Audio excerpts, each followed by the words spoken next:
Assalamualaikum warahmatullahi wabarakatuh. Apa khabar semua? Komen suara Ustazah Siti pada pagi ini jelas ataupun tidak? Itu permintaan pertama yang Ustazah Siti nak. Cuba komen, suara jelas ataupun tidak? Kalau jelas, boleh komen jelas dekat ruang bawah tu.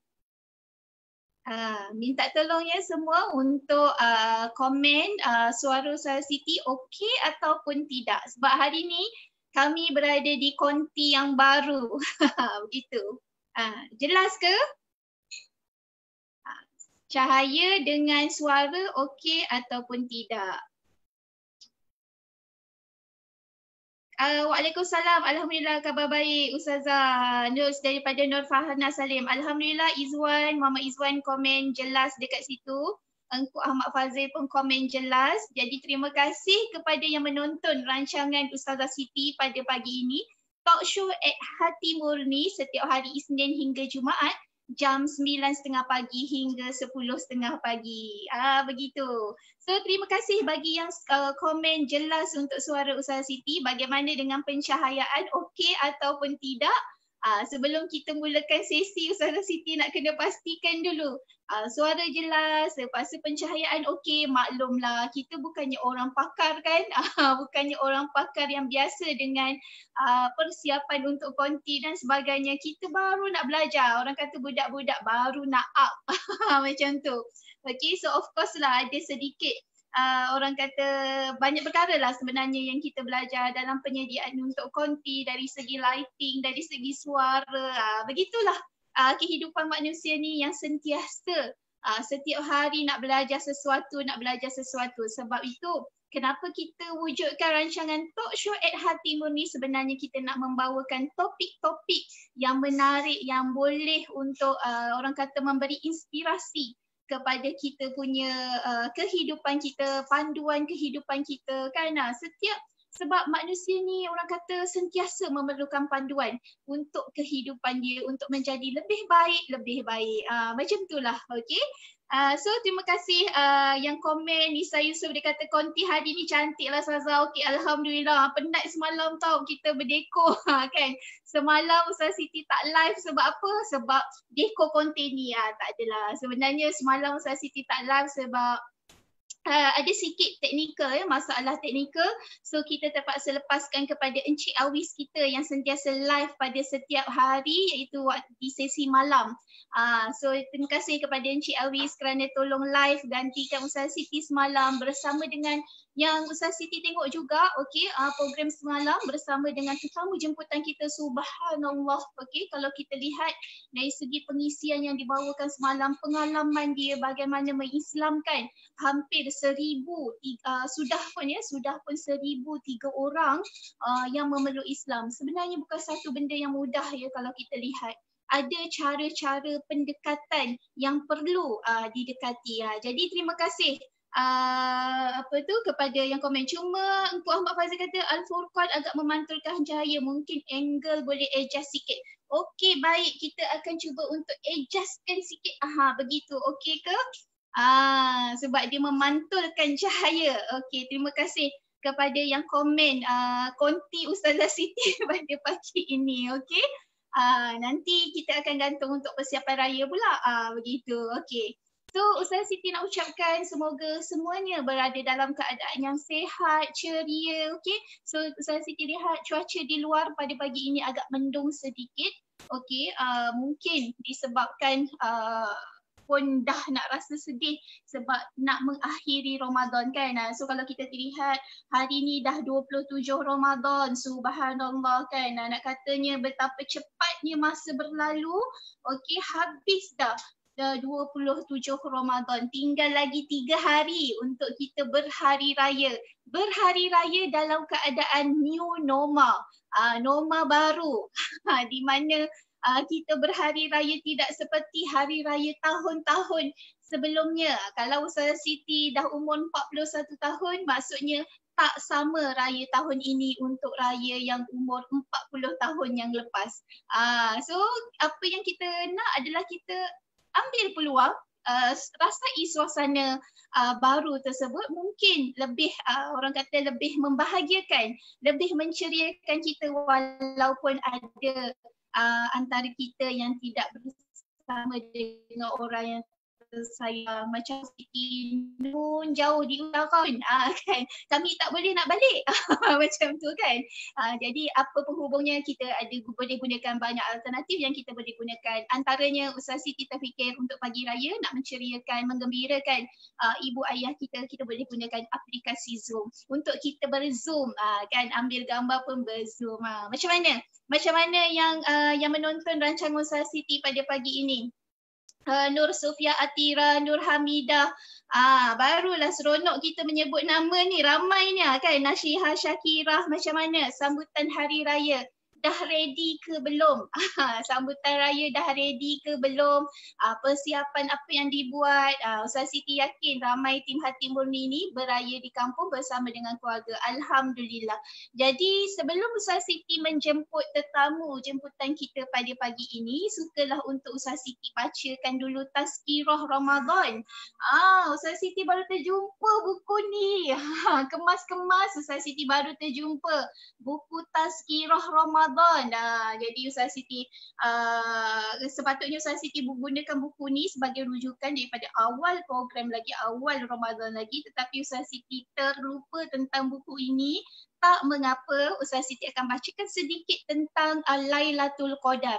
Tajuk yang Ustaz Siti pilih daripada buku ini adalah Tazkirah Ramadan ya, Radio Langkawi FM. Ini hasil daripada Radio Langkawi FM. Okey, buku ni Ustaz Siti dapat tentang tajuk Lailatul Qadar. Jadi Ustaz Siti bacakan sedikit sebelum kita menjemput tetamu istimewa kita pada pagi ini yang pastinya akan memberikan perkongsian yang sangat menarik insya-Allah. Okey. So umat Nabi Muhammad SAW amat beruntung kerana Allah Subhanahu Wa Taala menganugerahkan satu malam nilai ibadahnya lebih dari 1000 bulan. Ini dibuktikan menerusi firman Allah Subhanahu Wa Taala ayat 3 surah Al-Qad, Lailatul Qadar lebih baik dari 1000 bulan. Jadi bilakah berlakunya Lailatul Qadar tu? Okey. Para ulama sepakat mengatakan bahawa Lailatul Qadar hanya berlaku dalam bulan Ramadan. Ingat ya, berlaku dalam bulan Ramadan sahaja, okey? Tetapi ada beberapa pendapat tentang bilakah berlakunya Lailatul Qadar dengan lebih terperinci. Antaranya, pertama, Lailatul Qadar berlaku pada malam-malam 10 terakhir Ramadan. Kedua, Lailatul Qadar berlaku pada malam-malam ganjil 10 malam terakhir iaitu malam 21, 23, 25, 27 dan 29. Ketiga, Lailatul Qadar berlaku pada mana-mana malam dalam bulan Ramadan.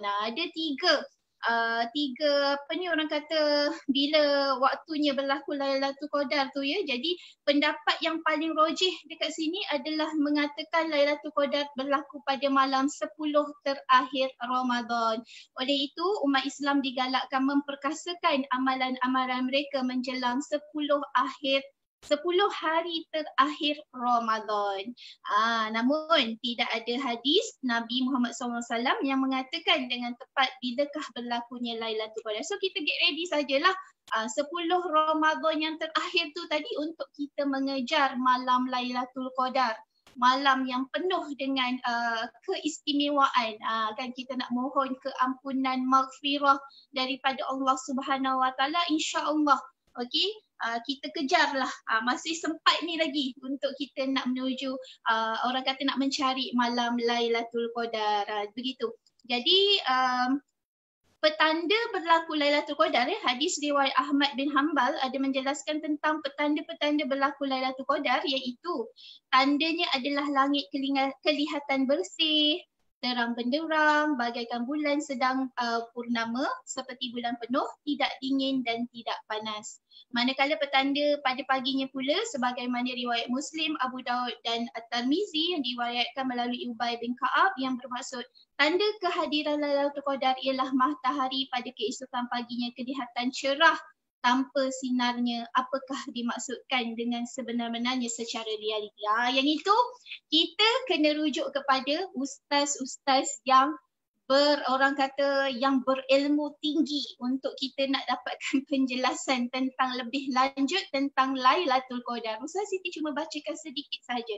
Orang kata teaser apa itu Lailatul Qadar. InsyaAllah yang selebihnya kita sebagai manusia sebaik-baiknya adalah tuntutlah ilmu bersama dengan guru-guru yang bertauliah, guru-guru yang memang berilmu tinggi. Jangan salah pilih guru. Itu pesanan Ustazah Siti selalu.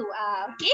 So Ustazah Siti rasa ramai yang tak sabar untuk nak menonton siapakah tetamu jemputan istimewa Hati Murni pada pagi ini bersama dengan Ustazah Siti dalam rancangan Talk Show at Hati Murni bersama dengan Ustazah Siti setiap hari Isnin hingga Jumaat jam 9.30 pagi hingga 10.30 pagi. Terima kasih kepada Nisa Yusof, Adila Zulkifli, Hamidah Muhammad yang bagi love besar dekat Ustazah Siti. Terima kasih. So sebelum Ustazah Siti menjemput tetamu istimewa pada pagi ini, Ustazah Siti nak minta semua orang untuk bagikan love banyak-banyak sebagai tanda sokongan. We want, kan begitu kan?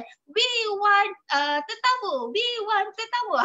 Macam tu lebih kurang. Okay. So sila bagikan love banyak-banyak dekat Ustazah Siti kerana tetamu jemputan hari ini yang Ustazah Siti nak bawakan memang orang yang sangat orang kata terinspirasi dari segi kisah ceritanya tu tadi, insya-Allah.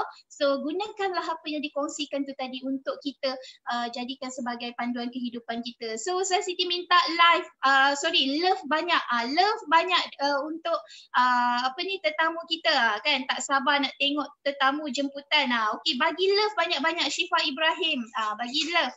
Okey.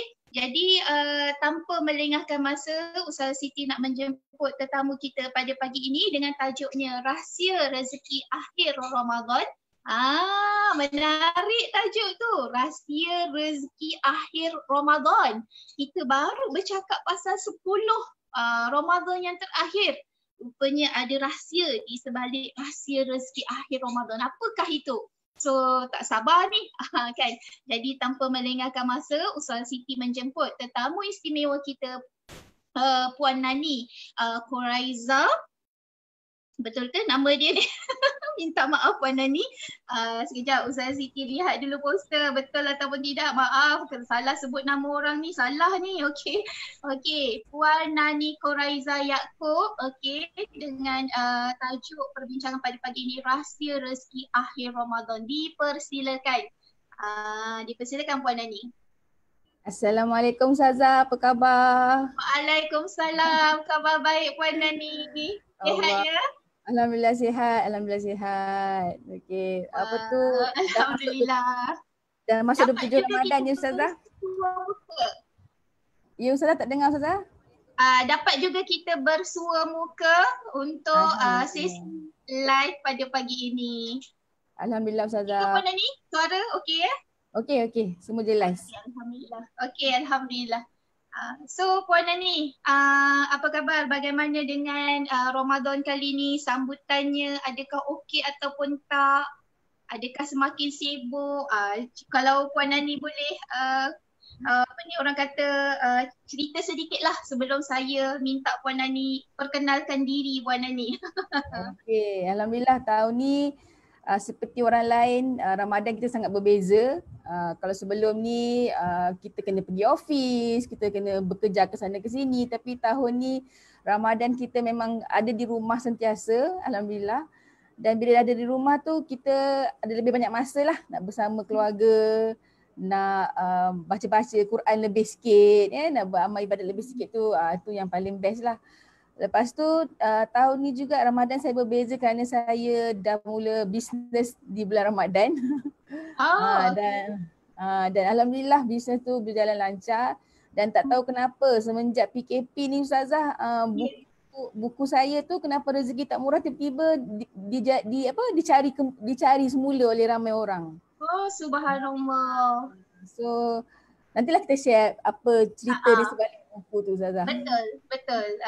Jadi Puan Nani, sebelum kita ke perbincangan yang lebih hangat lepas ni, okey, ramai ni nak tahu kan apa sebenarnya rahsia dekat dalam bulan Ramadan yang akhir ni kan, yang melalui pengalaman Puan Nani sendiri kan. Okey, Betul. setelah untuk Ustazah Siti minta Puan Nani perkenalkan diri kepada semua penonton kita pada pagi ini. Silakan Puan Nani. Okey.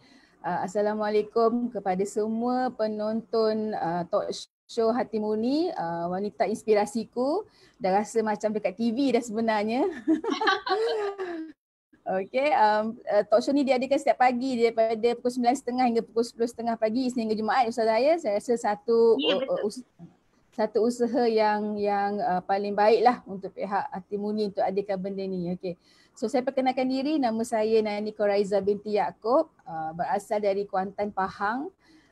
Ibu kepada 2 anak dara, berusia 20 tahun dengan 16 tahun. Dah besar-besar dah anak saya. Sebelum ni saya pernah bekerja di advertising agency, pernah bekerja di marketing research agency dan juga pernah jadi HR consultant dan juga pernah menjadi content manager untuk sebuah company lah. So sekarang saya sedang menjalankan perniagaan sendiri dan saya juga merupakan penulis buku Kenapa Rezeki Tak Murah terbitan Karang Craft. Itulah secara ringkas ni Ustazah. Alhamdulillah, orang yang hebat ni. Ustazah Siti pun sebenarnya Puan Nani berangan tahu nak tulis buku. Kan? So mungkin selepas ni boleh berguru dengan Puan Nani lah cara macam mana nak menulis buku.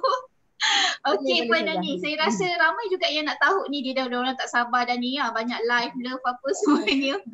So untuk persoalan apa ni orang kata nak bagi jawapan lah untuk persoalan mereka kan.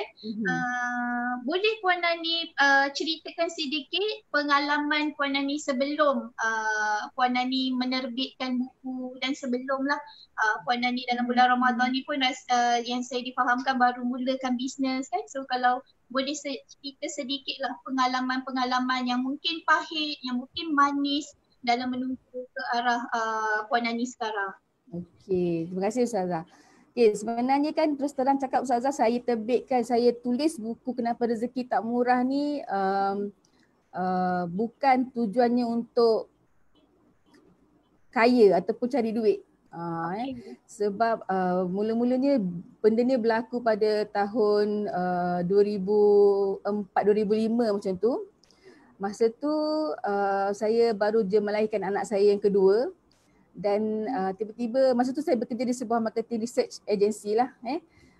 Kerja tu macam biasa lah Ustazah, daripada pagi sampai ke malam, memang biasa, balik lambat tu memang dah biasa dah. Anak saya yang kedua ni dia ada masalah kolik yang serius, masalah perut yang serius. Dia mudah ada masalah pembuangan dan muntah-muntah kan. Jadi dengan tekanan kerja dan keadaan kita seorang ibu nak jaga baby ni, saya ambil keputusan untuk berhenti kerja masa tu. Sebab saya nak bagi fokus jaga dia lah, dan saya percaya sangat-sangat bahawa dengan gaji suami saya boleh tampung hidup kami masa tu. Okay. So alhamdulillah dapatlah saya duduk di rumah, jadi suri rumah lah, jaga anak saya semua kan. Sampai satu hari tiba-tiba saya nak kejutkan suami saya bangun tidur nak pergi kerja. Dia cakap tak apa, hari ni cuti, dia cakap. Hari ni cuti. So saya pun, husband cuti ni best ni Ustazah kan. Gembira lah kita husband cuti lah. Lepas tu saya pun dah fikir dah hari ni nak masak apa, nak masak itu, nak masak ini, nak pergi sana pergi sini dengan dia lah. Lepas tu hari esok saya nak kejutkan dia juga dari tidur nak pergi kerja. Dia cakap dia cuti lagi. Okay, saya pun kata banyak cuti kot dia ni, nak habiskan cuti tahunan kot kan. Saya pun happy. Dah hari ketiga bila dia cakap dia cuti lagi, saya dah tak sedar hati dah. Sebab saya tahu perangai suami saya bukan jenis orang yang ambil cuti lama. So lepas tu dia terus terang cakap, dia bagi tahu yang company tempat dia bekerja dah bagi last gaji dia dan dah tutup dah company tu. Ya Allah. Itulah cabarannya. So saya rasa cabaran ni saya kena kongsikan dengan penonton kat luar sana yang ramai sedang tengok sekarang ni, sebab keadaan PKP sekarang ni banyak situasi macam ni berlaku ramai orang tiba-tiba dibuang kerja kan. So saya rasa harap penonton-penonton sampai stay sampai ke akhir, sebab ada benda yang saya nak share dengan penonton semua. Okay. So lepas suami saya tak kerja tu, kami pun macam kena fikirlah apa nak buat ni.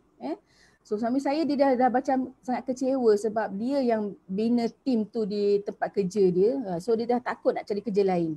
Dia macam takutlah kehilangan kerja lagi semua kan. So dia ambil keputusan untuk join satu company direct selling yang jual-jual dari rumah ke rumah, yang selalu kita nampak jual-jual dekat tempat-tempat makan semua tu kan. Kerja tu bagus Zaza. Memang boleh buat income, tapi nya makin lama saya tengok dia tak ada masa dengan saya. Keluar pukul 6 pagi, balik pukul 12 malam. Solat tak tahu ke mana. So saya rasa macam ada benda tak betul kat situ. So saya minta dia berhenti kerja. Tu dia pun berhentilah. Dia berhenti dan masa tu lah kami terfikir nak cari income macam mana. Dah dua orang tak kerja ni. Kami start jual kacang Ustazah. Oh ya Allah. Kacang kita beli dalam pack besar tu, kita packkan dia kecil-kecil, RM1.50, RM1.50, dan itulah yang kami jaja dari kilang ke kilang, office ke office. Dia cerita beberapa tahun lepas lah.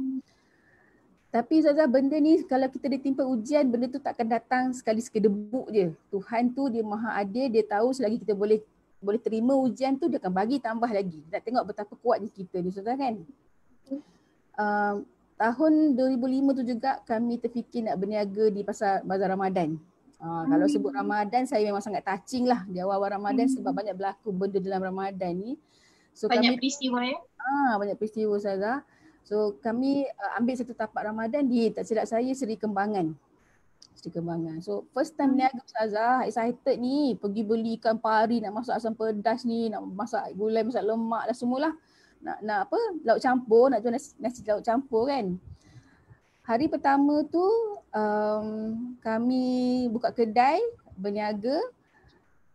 Pada awalnya panas, terang benderang, tapi hari pertama tu tiba-tiba je dekat pukul 5 lebih tu hujan ribut datang. Hujan ribut tu sampai terbang-terbang lah payung-payung semua ni. Berhenti-henti hujannya, dan hari tu jugalah yang datang beli kat kedai saya tu hanya 4-5 orang je. Itu pun kira beruntung sebab orang kat sebelah saya tu jual air, langsung tak ada orang datang beli. Itu antara pengalaman lah saya berniaga di bulan Ramadan. So saya rasa pada tak balik modal lah hari tu pun. Tak balik modal langsung. So saya rasa ramai yang menonton ni pun pernah ada peristiwa macam ni kan. Tapi kita terus belajar. So hari esok ni saya tak berniaga lah, kecewa lah saya. Baru first time, saya mula tanya-tanya apa susah sangat hidup aku ni kan. Orang lain senang dia nak berniaga, Ustazah buka payung jual jadi, kenapa aku tak boleh buat macam ni kan. Tapi tak apa, esok saya tak berniaga. 2-3 hari lepas tu saya decide nak berniaga nasi lemak je. Nasi lemak depan di Bazar Ramadan, depan Sunway Pyramid. Ada sebuah masjid kat situ, saya berniaga kat situ. So saya jual lah nasi lemak RM1.50, bawa anak saya, 2 orang masa tu baby lagi, kecil-kecil lagi, duduk dalam kereta. Jual nasi lemak RM1.50, satu jerit lah, nasi lemak RM1.50 kan. Itu je kita yang tahu, kita tahu nak berniaga. So bolehlah dapat satu hari RM75, RM100 boleh dapat kan. So tapi saya lama-lama saya perasan saya tak boleh hidup macam tu Ustazah. Ya. Dengan anak nak sekolah, dengan baby lagi, nak kena pergi check up semua kan. So saya decide untuk balik ke Kuantan, ke kampung halaman saya. Saya fikir masa tu Ustazah, aku ni ada degree ni. Konon Ustazah kan. Kerja kat company besar-besar ni. Senang nak dapat, senang nak dapat kerja kat Kuantan ni, aku boleh tapau lah saya kata kan. Punya confident kita tu macam tak sedar lagi rezeki ni Tuhan yang punya urusan kan. So baliklah saya ke Kuantan, balik tu pula Ustazah dalam keadaan yang orang kata lari malam. Okay. Saya tinggalkan deposit saya dekat tuan rumah saya, pack barang. Malam tu juga kami pindah ke Kuantan. So memang dah rasa hidup tu dah teruk, dah start ada hutang, dah start tak terbayar, saving pun dah tak ada itu kan. Pilihan yang terbaik lah masa tu yang Puan fikirkan ya. Pilihan saya masa tu saya fikir tak apalah, duduk menumpang rumah mak abah tak payah bayar sewa. Lama-lama esok bolehlah bagi duit sikit kat mak abah. Lagipun kat Kuantan, aku boleh kerja kat Kuantan ni, aku ada degree ni kan. Degree Meskom pula tu, tak ada orang kat Kuantan kerja macam aku ni. Konon. Ya Allah. Jadi saya harap penonton masih lagi boleh ikut lagi story saya ni. Ya, betul lah. Sila bagi love kalau anda semua masih lagi menonton rancangan bersama dengan Ustazah Siti dan juga Puan Nani. Sila bagi love. Alhamdulillah masih lagi menonton Puan Nani. Betul. Lepas tu Ustazah sampai kat Kuantan tu, saya dengan bangga je pergilah cari kerja ni. Cari kerja. Lepas satu interview, semua saya confident saya akan dapat. Tak dapat Ustazah. Tak laku pun saya punya degree tu kat Kuantan tu. Degree Maskom tu. Tak laku pun degree Maskom saya tu tak laku kat Kuantan tu. Ya Allah Tuhan dia yang tahu, memang perit sangat hidup tak ada kerja ni Ustazah kan. Saya rasa ramai yang menonton ni tak mungkin pernah alami atau pernah kenal seseorang yang ada masalah macam ni. So kami decide untuk teruskan berniaga kerepek masa tu, kacang dengan kerepek. So malam-malam husband saya akan bungkus kerepek tu ke bungkusan kecil-kecil kan. Hari esoknya dia pack dalam beg balik kampung tu, dan dia akan tarik beg tu jajalah dari kedai ke kedai, restoran ke restoran. Ada yang dia disimpan, tinggalkan kat situ seminggu, betul datang balik. Itulah caranya kita orang berniaga. So hidup tu masa tu memang sangat susah lah Ustazah. Kedai pajak gadai tu memang dah biasa kita pergi. Okay. Sampai satu tahap mak ayah saya tu pun dah macam kesian sangat curi-curi belikan pampers untuk anak saya. Curi-curi belikan susu. Dia tahu saya takkan minta dengan diorang, tapi diorang tolonglah macam tu kan. Dan pernah juga satu masa tu saya dengan husband saya dah macam tak boleh nak pergi dah dua-dua orang ni, dah saling salah menyalah antara satu sama lain kan. Okay. So saya macam putus harapan jugalah. Putus harapan. So apa yang berlaku satu Ramadan tahun 2006 tu pula Ustazah, perkara paling perit sekali lah, tiba-tiba saya dapatlah offer interview di KL. So bila husband saya tahu saya dapat offer interview di KL di sebuah syarikat insurans, dia pun pulunlah jual kerepek sebab nak cari pendapatan untuk tampung kita orang pergi KL ni. Ni kisah bulan Ramadan juga ni Ustazah. Tu sampai kat KL tu saya pun dah macam confident lah nak di-interview jawatan yang bagus kat KL ni, dah berangan dah ni nak patah balik hidup kat KL, ada gaji bagus semua ni kan. So dia berlaku sehari sebelum Ramadan tak silap saya. So kami makan di sebuah restoran makanan segera dekat Ampang tu sebelum pergi interview tu lah. Parking kereta, makan di restoran segera tu. Lepas makan ni nak pergi ke kereta, nak pergi meneruskan perjalanan ke tempat interview. Kami nampak kat kereta kami tu ada 4 lelaki tengah kepung kereta tu. Ya Allah. Kami pergi tu bawa husband saya dan baby saya yang kecil. Tahun macam tu lah lebih kurang kan. Barang-barang semua ada dalam kereta lah Puan Nani. Barang-barang beg semua dalam kereta. Lepas tu mereka nak tarik kereta tu. Terus terang cakap kereta tu memang tak bayar berapa lama lah kan. So nak tarik, lepas tu kami nego, kami cakap tolonglah hantar saya pergi interview dulu, lepas ni kita berunding. Lepas ni kita berunding. Lepas tu dia pun macam kesian agaknya. Dia pun benarkan saya pergi interview. Paling menakutkan Ustazah, dalam kereta kami tu, kereta tu kancil je Ustazah, kecil je kereta kancil kan. Husband saya bawa, saya pegang baby kat depan, lelaki tu seorang duduk kat belakang nak escort kami. Ya Allah. Memang pengalaman yang kita nak pergi interview, perasaan kita nak pergi interview, perasaan kita waktu tu, subhanallah. Dah tak tahu nak cakap apa dah perasaan masa tu. Saya kata, ya Allah tolong selamatkan saya je lah masa tu. So kami pun pergi ke tempat interview tu. Saya kata dekat lelaki tu, tolong tunggu saya sampai habis interview je. Lepas ni kita nego lah macam mana kan. So, saya pun masuk ke dalam bangunan dan nak pergi tempat interview tu, dah daftar-daftar semua. Dalam perjalanan saya nak pergi ke bilik interview tu, ada satu tangga yang ada kaca. So naik tangga tu, saya jenguk kat luar, saya nampak diorang tinggalkan husband dengan baby saya dekat bus stand tu dan terus ambil kereta tu pergi. Ya Allah. So saya nampak husband saya kat situ dengan stroller satu, dengan baby kat tangan, dan dia terus bawa kereta tu pergi. So terus terang cakap Ustazah, saya tak nak lalu dari tempat tu sampai sekarang. Ya Allah, ya Puan. Macam mana perasaan waktu tu Puan? Saya rasa macam, yelah kita nak pergi interview, mesti kita tak fokus dengan sesi interview. Macam mana masa tu Puan rasa? Masa tu rasa macam dah masa rasa macam dah putus harapan dah Ustazah. Rasa macam ya Allah, apa yang berlaku kat aku sebenarnya ni, terkejut. Kenapa benda ni jadi kat aku? Apa benda, macam panik lah, tak tahu nak buat apa semua kan. So pengalaman tu memang saya sangat ingat sangat Ustazah. Saya ingat baju apa saya pakai, tudung apa saya pakai, semua saya ingat sangat. Saya simpan dalam memori saya. Benda tu memang tak boleh nak lupa. Dan of course Ustazah, kalau dah interview dan keadaan macam tu, nak jawab apa? Tak jawab, tak boleh jawab. Betul. Menahan air mata di saya ni masa tu, mengingatkan mereka tinggal. Kalau Siti terasa macam masa tu macam nak berlutut, nak mohon, ya Allah bagilah saya kerja. Betul. Tak tahu nak cakap apa. Saya dah tak ingat dah soalan apa dia tanya. Saya fikir saya nak pergi dekat husband saya je masa tu. Okay, so saya turun bawah, jumpa dah tahu dah memang takkan dapat dah kerja tu. Turun bawah, jumpa husband saya. Saya tanya dia macam mana ni. Lepas tu saya cerita, kebetulan pula di tempat kerja, tempat interview tu ada seorang kawan lah, dia yang ajak saya interview kat situ.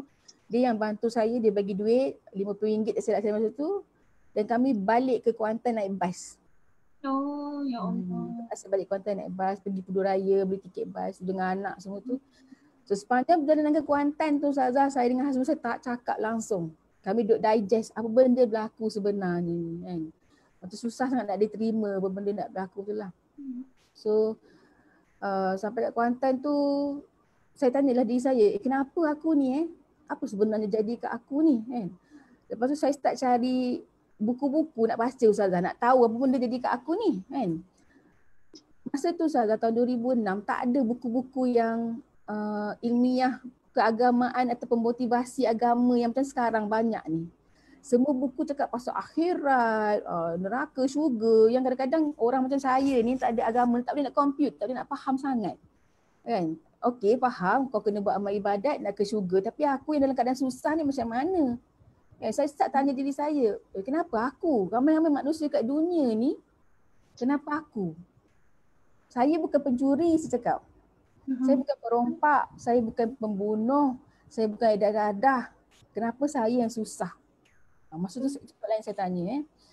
Lepas tu keadaan dah makin teruk, nak pergi jual kerepek pun dah tak tahu nak buat macam mana lah. Nak pergi jual kerepek macam mana dengan muka kita yang sedih ni kan. Betul. So tiba-tiba satu hari tu Zara, Tuhan ni punya aturan cantik lah. Seorang kawan lama dah tak call, ni call. Nani kau apa khabar, dia cakap. Lepas tu saya pun dah macam apa pasal tiba-tiba dia call ni kan. Terus saya cerita je kat dia, kawan ni masa bujang-bujang dia memang tinggal sekali dengan dia kan. Cerita dekat dia semua. Cerita gini semua. Saya macam menyalahkan keadaan lah masa tu. Saya tak bersalah, salah keadaan yang menyebabkan saya macam ni semua kan. Tiba-tiba kawan saya cakap satu ayat je Sarah. Dia kata, Nani, kau ingat satu benda dia ni. Aku tak boleh tolong kau tapi kau ingat satu benda ni, dia kata. Tuhan tu cakap, mintalah kepadaku, nescaya aku perkenankan. Dia tak cakap, maybe aku perkenankan. Dia tak cakap, tengoklah dulu aku nak perkenankan ke tak. Dia kata, nescaya aku perkenankan. So masa tu lah Ustazah dia macam, saya pun terfikir, ya Allah, ya Allah, ya Tuhanku, saya cakap, nescaya. Lepas tu saya terfikirlah, bila kali terakhir saya betul-betul berdoa kat Tuhan. Fikir balik. Bila kali terakhir saya betul-betul jagalah semua benda amal ibadat semua ni kan bila. Kan? So masa tu dah saya sedar, ya Allah, ini sebenarnya satu kejutan untuk saya lah. Tuhan tu jadikan benda ni untuk saya cek balik diri saya. Saya pun cek lah balik, memang teruk lah aku ni pakai tudung tapi pakai dengan pendek, baju dengan pendek kan. Mengaji tu tak tahulah bila kali terakhir khatamnya kan. Solat-solat sunat tu memang tak terbuat. Solat-solat wajib ni tengoklah ikut suka hati kan. Masa tu memang betul-betul baru tersedar diri lah Ustazah. Puan Nani masa tu sebenarnya Allah sayang Puan Nani. Lepas tu Allah nak bagi teguran tu dengan cara macam tu. Betul. Tapi kalau kita lihat cerita Puan Nani ni, teguran yang paling power sebenarnya Allah bagi adalah melalui sahabat. Puan Nani tadi bila diingatkan semula. Betul kan? Betul. Sedih saya dengar sedih sangat.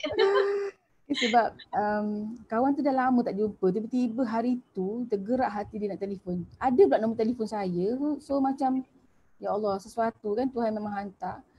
So saya pun nekat lah Ustazah. Saya kata okey lah.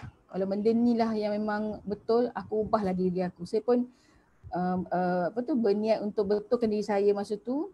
Saya jaga solat semua, betulkan aurat semua tutup betul-betul sebaiknya. Saya mula baca Quran balik, mula baca-baca tafsir, terjemahan Al-Quran semua balik kan. Dan magicnya Ustazah, pak macam tu je. Pak macam tu je. Esoknya saya dapat call. Esok ataupun 2-3 hari lepas saya dapat call.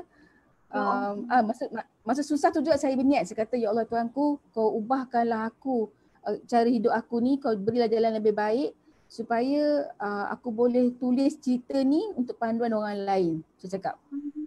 Sebab saya tahu dah zaman tu susah nak cari buku-buku motivasi agama ni, tak ada kan.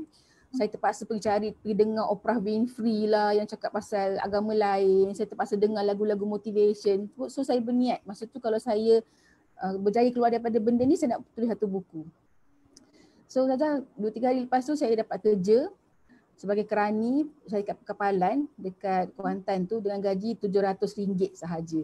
Yang degree konon-konon besar-besar tu jadi kerani dekat Kapalan RM700, potong-potong KWSP tinggal RM600 kan. So lepas tu saya tak apalah. Kalau dah ni kerja aku boleh buat, pergilah. Okay, pergilah buat kerja situ. Of course lah kita perform. So dah kerja kerani, kita dah biasa buat kerja lagi susah kan. So, saya kerja kat situ sampai satu hari tu makcik cleaner terpaksa balik Indonesia, ada masalah family. Dan masa tu saya terfikir, kalau aku ambil alih kerja dia jadi cleaner, berapa office boleh bayar aku? Saya tanyalah makcik cleaner tu, Kak berapa office bayar? Dia cakap 200 kata, sebulan. Saya kata tak apalah. Saya pun cakap dekat office manager saya, madam, kakak dah cuti balik Indonesia, biar saya take over kerja ni. Sebab saya nak 200 extra tu. Nak beli susu anak semua kan. 200 extra tu masa tu cukuplah sebulan. Susu anak, pamper semua. So saya dengan ada degree ni Ustazah, ada degree ni tadi.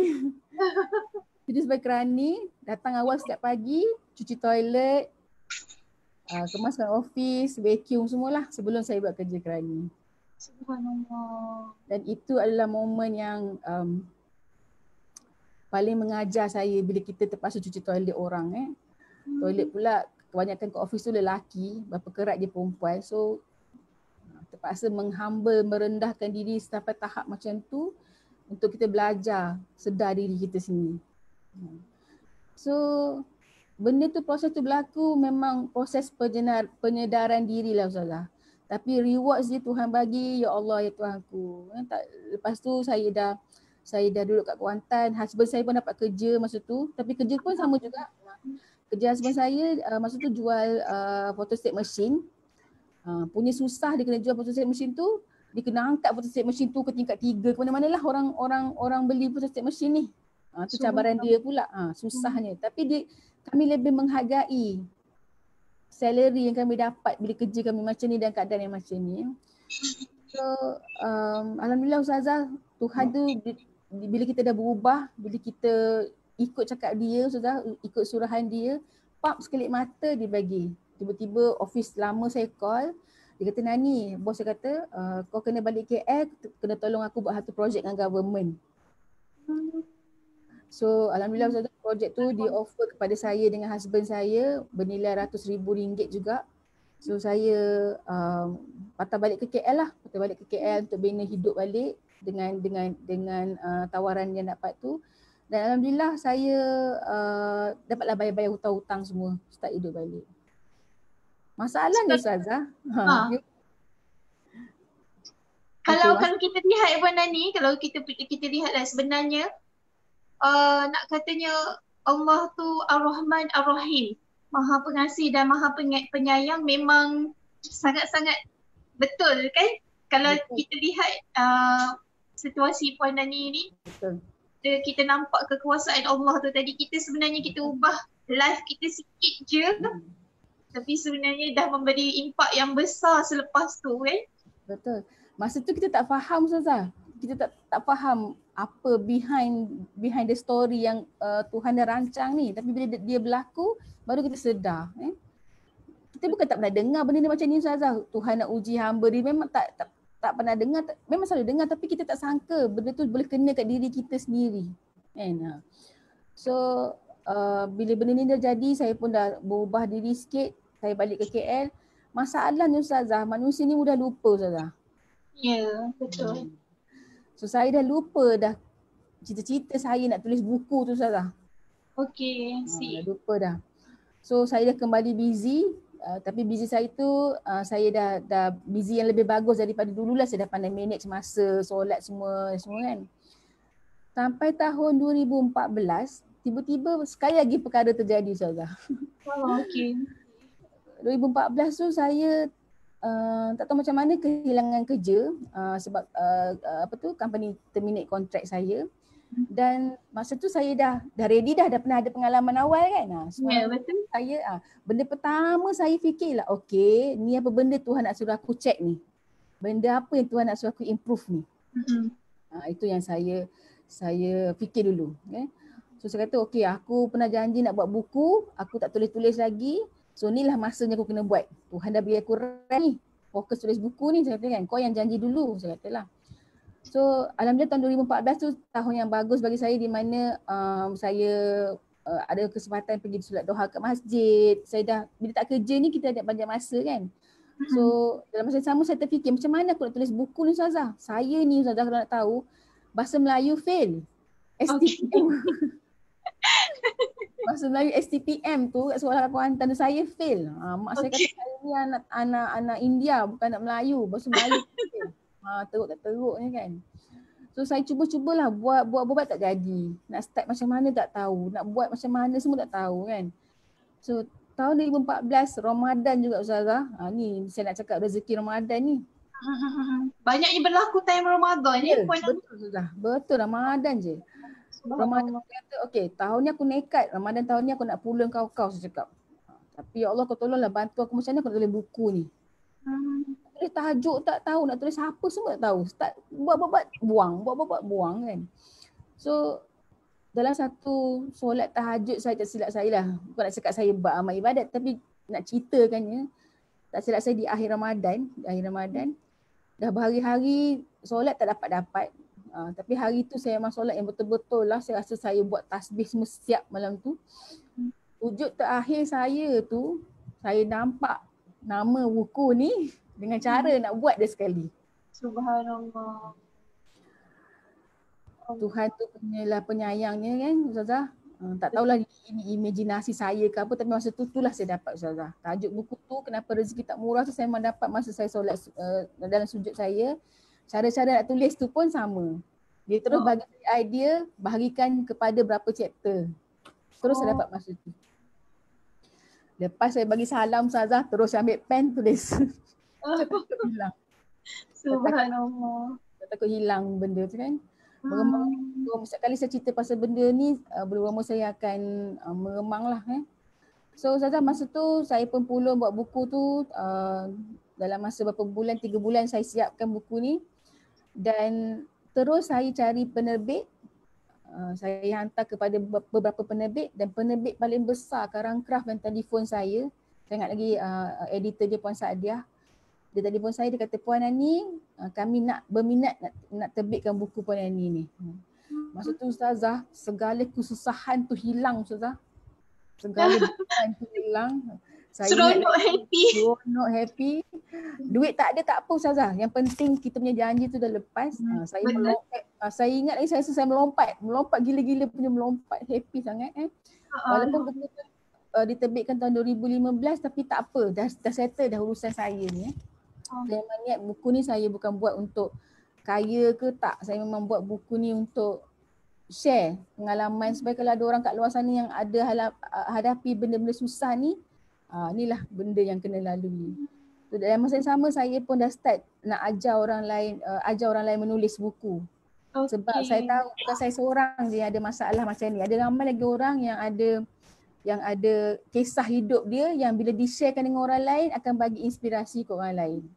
Itulah perjalanan hidup saya Ustazah. Lepas ni masukkan saya Puan Ani sebagai penuntut. InsyaAllah boleh Ustazah. So, Kan? Seterusnya? So alhamdulillah Ustazah, lepas tu hidup saya memang lebih apa orang cakap Ustazah, bermatlamat lah. Matlamat tu bukan sebab nak kaya, tapi matlamat tu untuk bantu orang lagi, nak share lebih banyak inspirasi dengan orang. Dan duit tu datang kemudian Ustazah, bila kita dah betulkan segala benda-benda ni. Dan cara saya menerima ujian tu dah semakin baik. Bila ujian datang dia kata, okey, ni apa reminder aku tak buat ni. Saya memikir dia dari segi macam tu. Ada benda yang kita dah terlepas pandang, kena check list balik. Betul Ustazah. Betul. So nanti saya akan sharekan dengan semua penonton yang ada kat sini 7 perkara yang kita kena check bila ujian datang. Menarik ni. Siapa yang nak dengar, bagi yang menonton pada rancangan kita pada pagi ni, Syifa Ibrahim ada tanya bagaimana nak dapatkan buku tu Puan. Nani dia yang tanya kan, ramai yang terinspirasi dengan perkongsian Puan Nani pada pagi ini. So yang baru menonton rancangan kita pada pagi ini, kita sekarang ni bersama dengan Puan Nani Quraiza. Dalam tajuknya adalah Rahsia Rezeki Akhir Ramadan. Kita saja bawakan topik ni Puan Nani sebab kita dah di akhir Ramadan. Jadi apa yang Ustaz Siti lihat, sebenarnya Allah tu Maha Pengasih, Maha Penyayang dan Maha Mengetahui sebenarnya. Itulah sebenarnya 3 kunci yang ada pada Puan Nani pada pagi ini. Jadi Puan Nani, dalam masa sekarang ni, alhamdulillah kan Puan Nani dah berjaya mengeluarkan buku dan sebagainya. Apa fokus Puan Nani sekarang dan seterusnya mungkin Puan boleh masukkanlah terus apa 7 benda yang Puan nak sharekan kepada kami tu nanti. Silakan Puan Nani. Okey. Terima kasih Ustazah. Terima kasih juga kepada yang menonton. Saya harap sharing saya ni dapat bagi sedikit inspirasi sebab saya faham sekarang ni ramai orang sedang tak ada pekerjaan, ada yang ada kerja gaji separuh, mungkin tengah sesak nafas sikit sekarang ni nak raya ni kan. Tapi percaya je lah, setiap benda yang Tuhan bagi tu ada sebab dia dan dia memang sebab utama dia lah untuk kita kembali kepada dia. So alhamdulillah dengan apa yang berlaku ni, saya sentiasa fikir semua orang kat luar sana tu memang ada ujian. Dan semua orang kat luar sana semua ada kisah. Di sebalik orang yang berjaya tu memang ada kisah dia sendiri. Dan sekarang saya punya matlamat ialah macam mana saya nak bantu semua usahawan kat luar sana jadi lebih berjaya supaya dia boleh bantu orang lain pula dengan sedekah jariah dia kan. Saya suka tengok orang-orang yang businessman ni yang boleh buat sedekah besar-besaran, contoh macam Ustaz Abid Liu tu kan, sampai berjuta-juta dikeluarkan untuk sedekah. Lepas tu macam Ustaz Fadil semalam dengan sedekah dia dengan cara macam tu, dia punya effort pergi Islamkan orang kan. Benda-benda ni semua Ustazah memang ramai orang nak buat tapi susah nak buat kalau kita tak berkemampuan nak buat daripada segi keuangan kan. So motif saya sekarang ni ialah saya nak bantu orang buat bisnes dengan betul, ikut cara yang betul, dengan kempen marketing yang betul supaya diorang boleh dapat banyak income dan diorang ni lah yang akan bantu lebih ramai orang. Sumbangkan balik kan kepada masyarakat. Ya, betul. Sebagai contoh Ustazah kan, saya punya seorang student yang belajar buat kempen marketing di Ipoh. Belum separuh bulan Mei dia dah boleh buat sale sampai 70,000.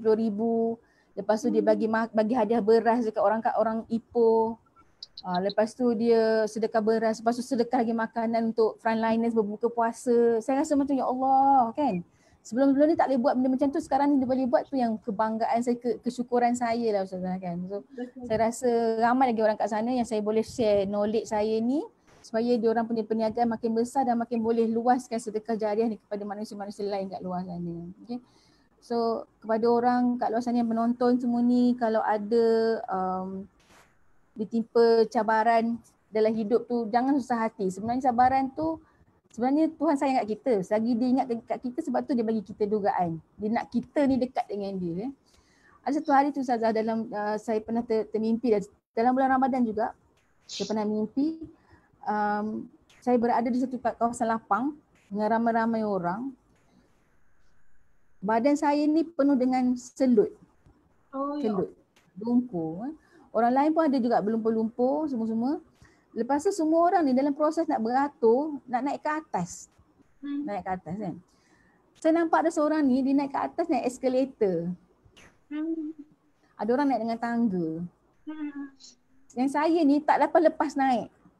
Tangga tak ada, eskalator tak ada, apa tak ada.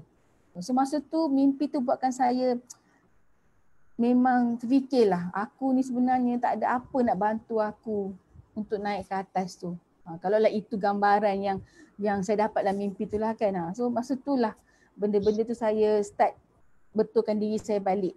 Sebab saya takut nanti bila kalau di akhirat di pada mahsyar nanti itulah keadaan saya, mampuslah saya Ustazah. Ada orang nak bantu saya nak naik ke atas tu kan.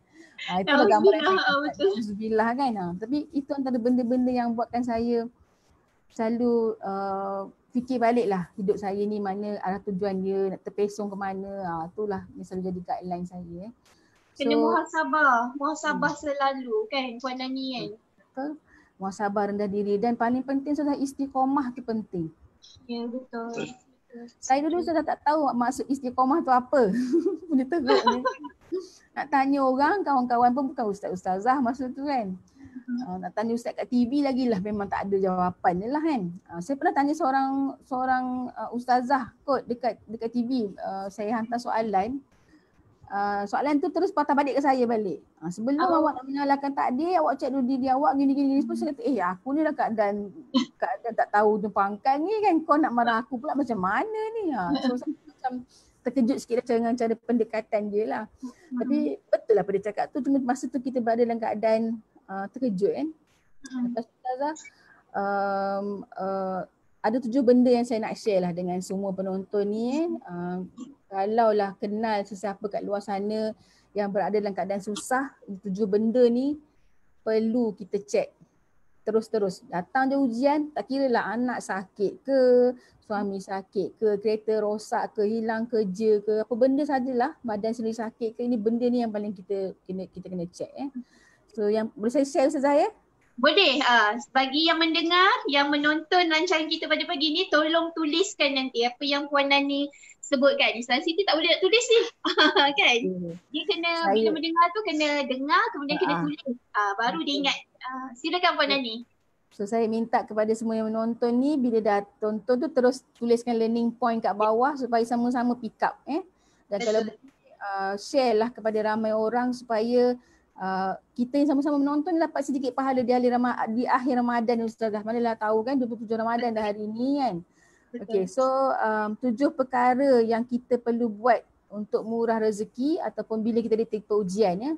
Datang di ujian, benda pertama kita kena buat ialah pergi solat taubat dulu Ustazah. Solat taubat, minta ampun ya Allah, kau sekarang ni dah kenakan ujian kepada aku. Terima kasih ya Allah, syukur ya. Terima kasih sebab dia berikan kita ujian. Bantu aku laluinya dengan keadaan paling baik. Dia akan tahu, dia akan dengar, dia akan tahu. Ya. Dah solat taubat tu terus analyse balik solat kita tu betul ke tidak lama-lama ni. Terus betulkan.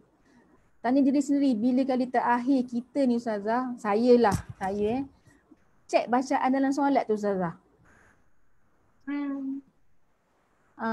Sekarang ni alhamdulillah dah ada YouTube, dah ada media sosial, bahan-bahan untuk cek bacaan dalam solat kan. Tapi zaman-zaman dulu tak ada. Bukan senang nak dapat benda-benda macam tu. So kita yang paling penting, perkara pertama solat taubat, betul terus cek. Aku punya solat betul tak selama-lama ni. Carilah jalan untuk betulkan. Itu perkara pertama. Dan istiqomah lah dengan solat tu. Sepanjang tempoh kita diuji ni, terutamalah kalau orang yang diuji dengan penganiayaan daripada orang lain tu adalah tempoh-tempoh waktu mustajab doa. Betul kan Ustazah? Betul. Orang dianiaya ni dia punya doa makbul kan. So masa tu jangan duk berdendang orang tapi gunakan waktu tu untuk kita perbaiki diri kita. So, perkara pertama kena betulkan solat dulu. Okay. Yang kedua zikir Ustazah. Kita terus terang cakap Ustazah mudah distraction dengan benda-benda yang ada. Saya terus terang Ustazah dulu saya ni kaki main game Ustazah. Farmville ke Candy Crush tak tahu level berapa ribu dah saya pergi kan.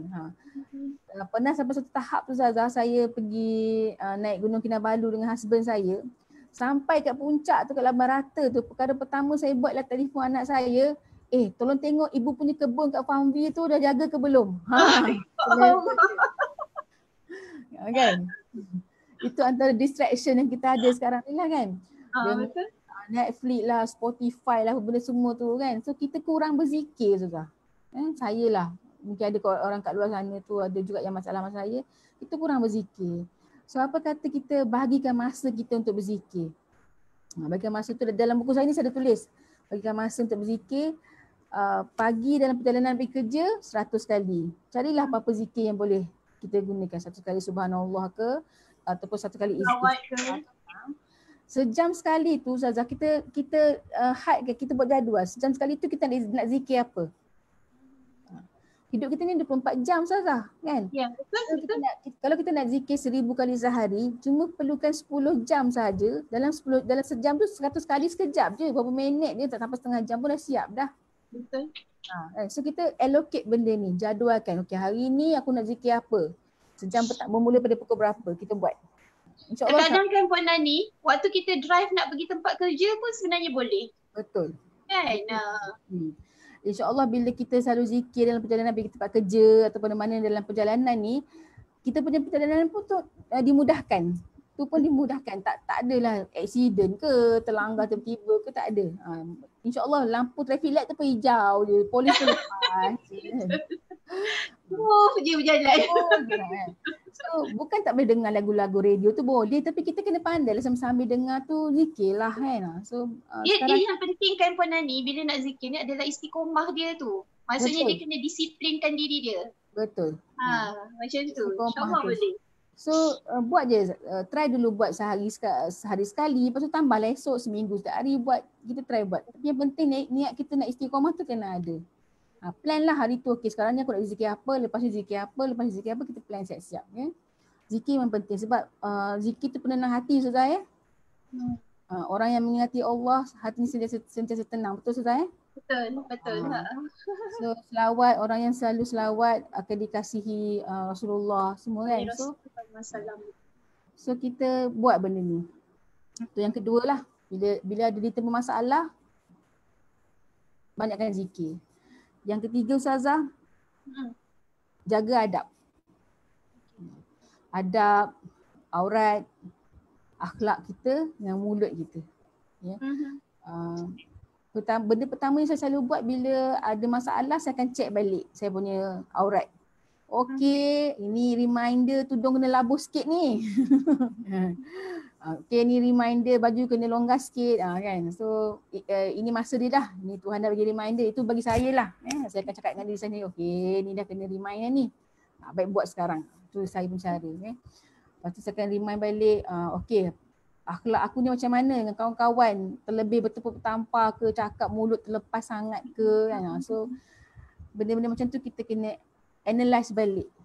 Kadang-kadang sekecil-kecil perkara pun Ustazah macam kita jaga kebersihan pun akan dilihat oleh Allah. Macam hari tu Puan Faridah Hanum share tentang kebersihan telekung. Betul tak Ustazah?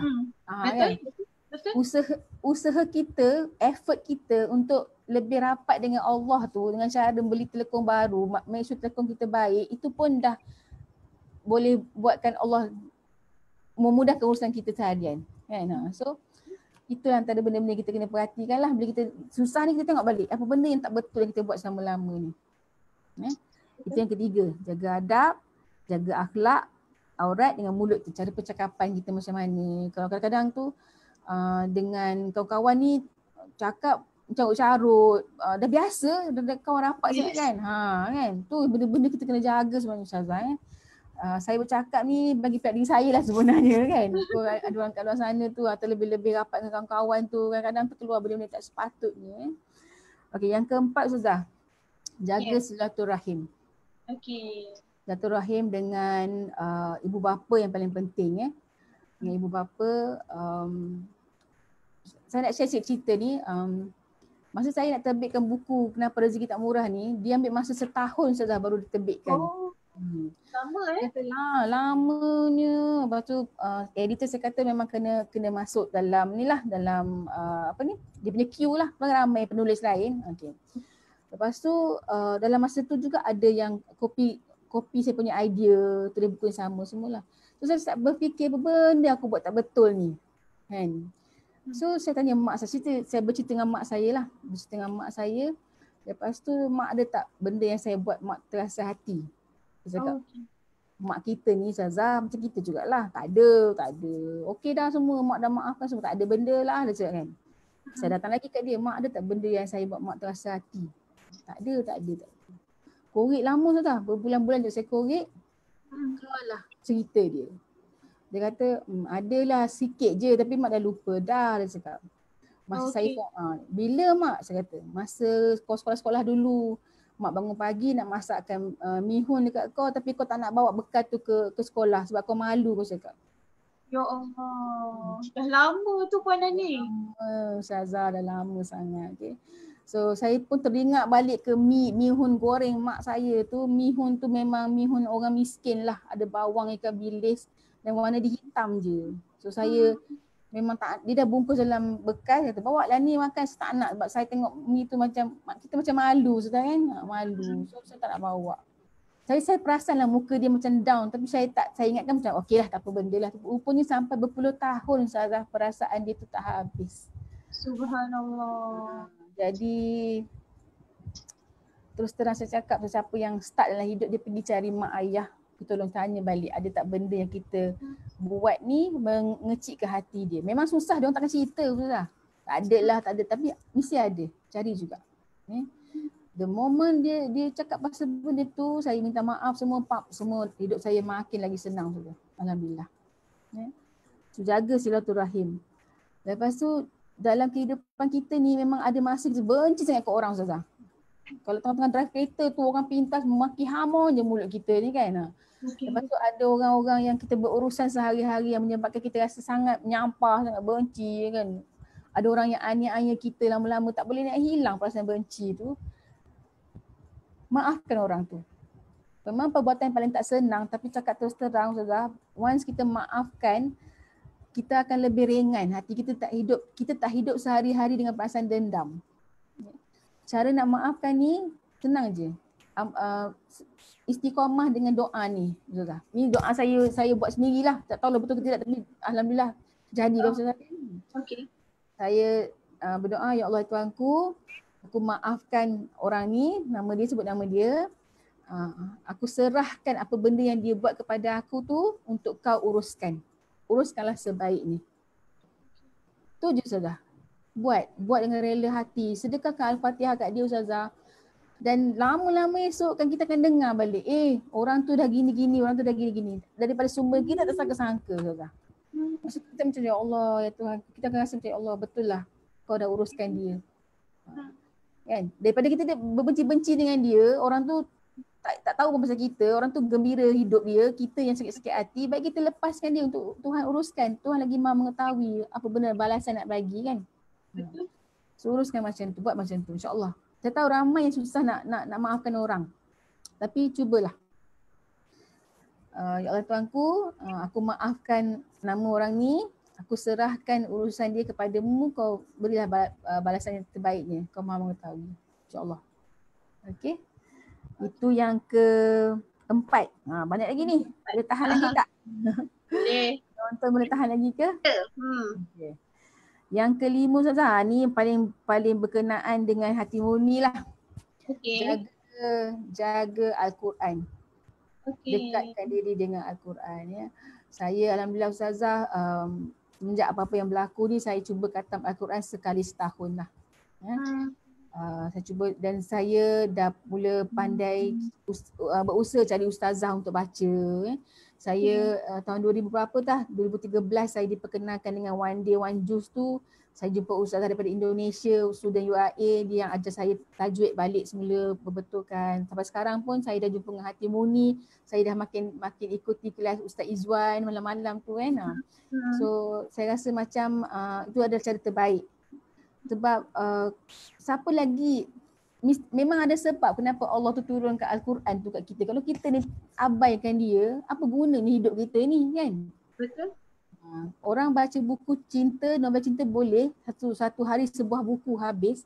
Kenapa kita tak boleh baca ayat daripada Tuhan ni Ustazah? Bukannya ayat daripada kekasih Tuhan punya ayat ni kan? Ayat cinta daripada Allah sebenarnya. Ayat cinta dari Allah tau. Kalau baca cerita-cerita tu saya suka sangat baca cerita-cerita dalam Al-Quran ni kan. So usahakan mendekati Al-Quran. Mulakan satu page sehari, push diri untuk buat satu page sehari. Saya alhamdulillah saya maintain khatam setahun sekali. Alhamdulillah bulan Ramadan ni saya dah dekat nak khatam juga dah untuk Ramadan ni insya-Allah. So kita push diri kita, cari masa untuk buat benda tu. Okay. Itu yang kelima lah. Yang keenam Ustazah, jaga sedekah jariah kita. Jaga sedekah jariah. Kita tak tahu orang yang minta sedekah kepada kita tu siapa sebenarnya dia. Mungkin kadang-kadang kita ni memang sentiasa was-was Ustazah. Betul ke orang ni susah, betul ke cerita ni macam copy paste je semua kan. Jangan. Sebenarnya sedekah jariah ni Tuhan nak tengok kita punya hati tu was-was ke tak. Was-was dengan rezeki kita ke tak kan. So Tuhan hantarlah orang-orang macam ni. Memang kadang-kadang pelik lah pasal lah muka aku jadi nak minta nak jual keropok. Dekat muka aku lah dia nak menghulurkan tisu je. Tapi tak apa. Buat je insyaAllah kan. Sebab apa kita mampu kita buat, ganjaran ni memang Tuhan akan bagi. Dulu Ustazah saya pernah masa saya susah, korek tabung Ustazah nak sedekah ni. Sebab saya fikir aku kena sedekah. Apa benda yang aku ada, sedekah masa kita susah tu lagi bernilai daripada waktu-waktu kita senang kan. So duit shilling tu Ustazah saya masuk dalam paket duit raya. Okay. Pergi masjid hari Jumaat sebab saya tahu hari Jumaat ni ramai bangla-bangla yang susah ni lah kan. So saya tinggalkan duit shilling tu dalam paket raya tu dekat tabung-tabung saya tulis lah untuk sedekah. Sila ambil jika memerlukan. Saya bagilah kat mana-mana. So itu target saya dulu. Saya suka buat benda macam tu. Lepas tu saya suka juga tolong buat macam kolek-kolek pada kawan-kawan ni, sedekah sikit-sikit, hantar beras ke orang sana, hantar beras ke orang sini. Itu antara benda yang saya suka buat lah. Dan alhamdulillah Ustazah saya pengalaman bersedekah yang paling best saya pernah buat ialah masa banjir besar di Kuantan tahun 2000, tak ingat tahun 2000 apa. Bermula dengan perasaan nak menolong mak yang tengah banjir kat Kuantan tu. Saya dan kawan-kawan saya berjaya hantar 27 lori kot, 3 tan barang-barang bantuan ke sana. Wow, subhanallah. Saya tak tahu macam mana saya boleh buat benda tu Ustazah. Saya cuma buat poster bodoh, buat kempen bodoh je, saya buat semua sampai orang hantar barang kat rumah saya sampai ke ceiling tingginya. Semua tu saya tarik lori hantar. Itu benda yang paling saya puas hati lah Ustazah, serius. Walaupun penat sangat-sangat tapi saya puas hati.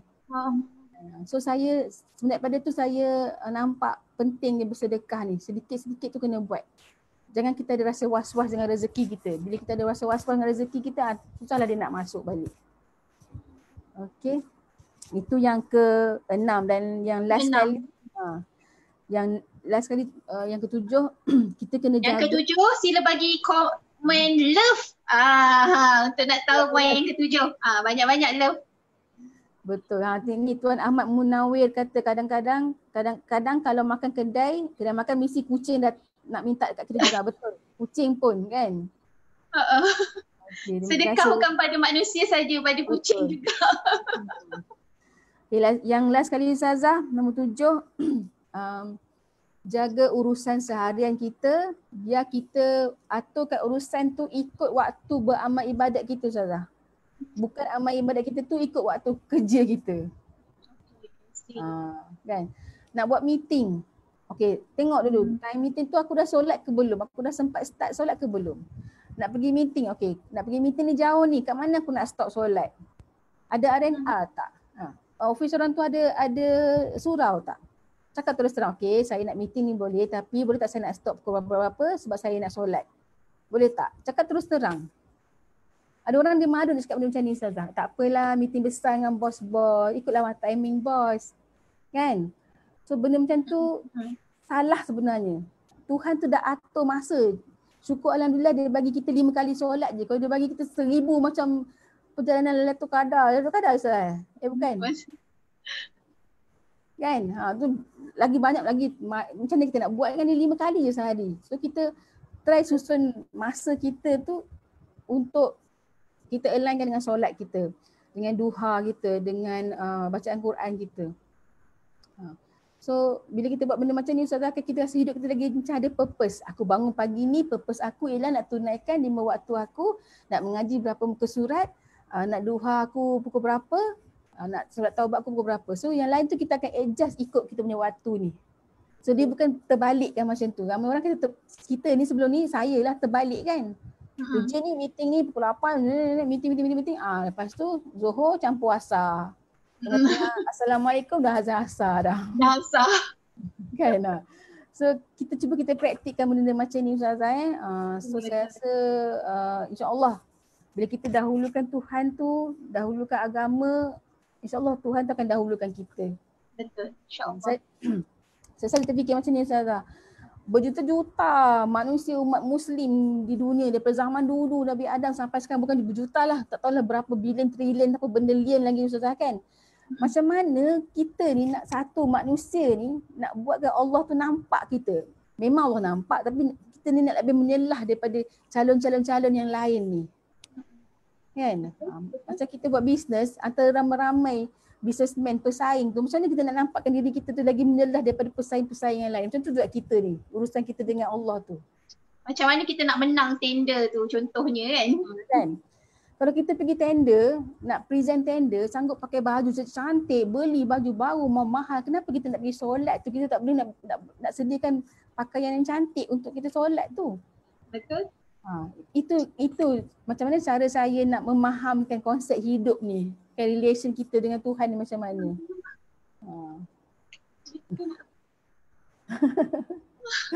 Sekejap ya Puan ya.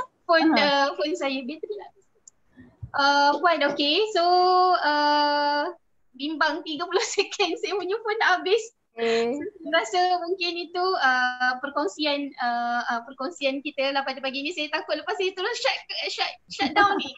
Okay, minta maaf Puan. InsyaAllah.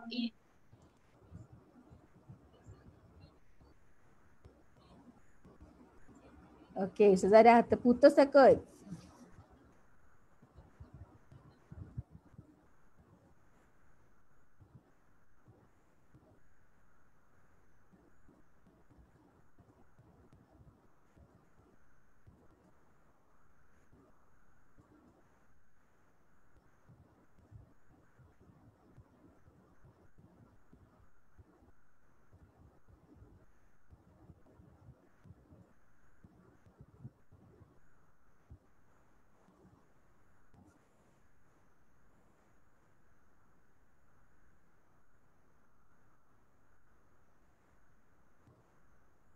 Islamkah aku ini? Berimankah aku ini? Baca Al-Quran pun aku tak reti. Aku malu. Adakah anda pernah lalui perasaan ini? Jangan risau. Hati Murni menyediakan satu program yang membantu anda belajar mengaji dan berbetul tajwid anda. Dan berita baiknya, ia menawarkan sesi secara online dan eksklusif untuk individu. Inilah dia, Nak Mengaji Online. Kami akan bantu anda sehingga hilangnya rasa malu. Apa tunggu lagi? Jom gunakan waktu PKP ini untuk belajar Al-Quran. Layari www.hatimurni.com.